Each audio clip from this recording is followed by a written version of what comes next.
I hope you saw the video that connects Google Analytics to your WordPress website.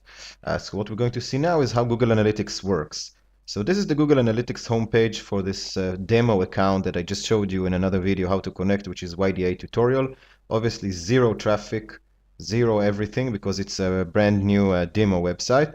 So what I'm going to show you is something a little bit more interesting, which is a website that actually has some traffic, one of the several websites that I manage. And I want you to see a little bit about analytics and how it can help your performance. So what we can see, this is what we call a visitor's overview. You can edit it, by the way, but this is what Google decides is most important for you to see on your first site, which is total traffic to the website. According to dates, you can obviously change the dates up here. You can see the total number of visits during the time that we defined, how many were unique visitors, how many page views, visits per pages per visit. This is actually quite a low figure, 2.4 pages per visit. The duration is okay, 3%. A very high bounce rate. Bounce rate is how often people leave the website, and we want to keep this percentage much lower. 60% is a very high bounce rate, but we also have a high percentage of new visits, which is, you can look at it as good as or bad. New visits means more fresh traffic, but it also means that people who went to your website, went on your website once, don't necessarily come back twice. That's also not that great.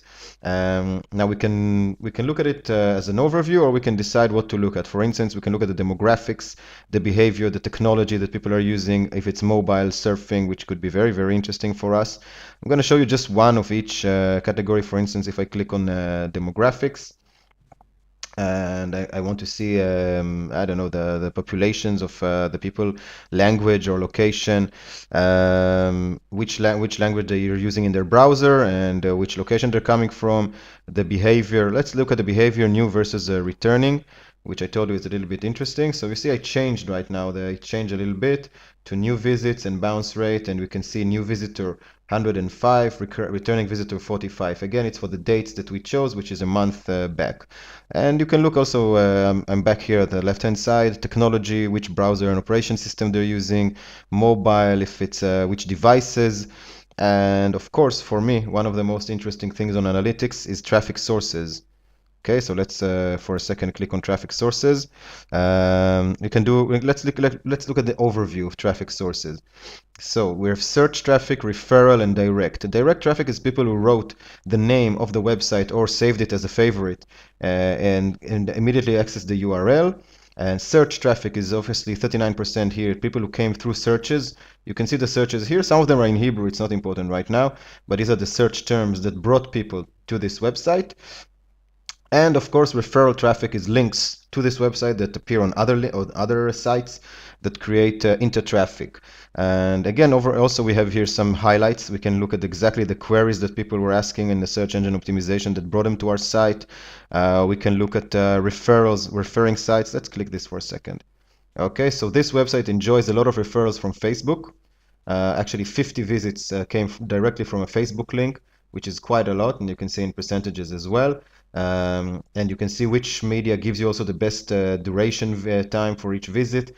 m.facebook.com, if someone doesn't know, M means mobile, it's the mobile website, and Google, COIL, google.com. So I can see exactly which websites are referring to my website and which of them are doing a good job getting a lot of visits and a high visit duration on average. Last thing I wanted to show you on analytics is content management. I can see which of my articles, posts, pages are most popular. Let's go again for the overview. I always like to begin with the overview. And here, again, it's in Hebrew, but these are the name of the pages, okay? And you can see exactly how many views each page got. And it's part of the total views of the website.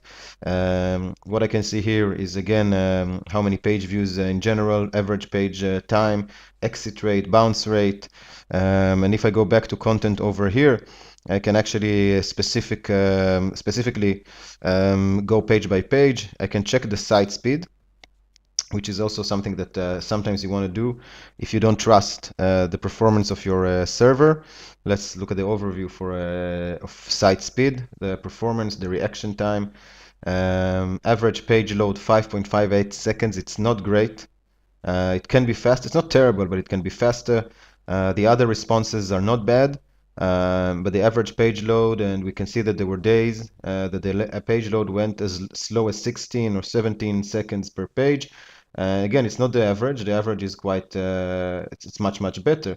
But some of the days when there's heavier server traffic or something like this, we can learn a lot from analytics. And I'm not going to even talk to you about setting goals for campaigns and measuring conversion rates. This is really advanced stuff that I don't think is the right time to get into, but you can do everything through Google Analytics. What I wanted to do today is just show you an overview of how to use this amazing tool to assess the success of your website and, of course, the success of your SEO company that is supposed to do all the promotion for you and get your numbers higher on Google.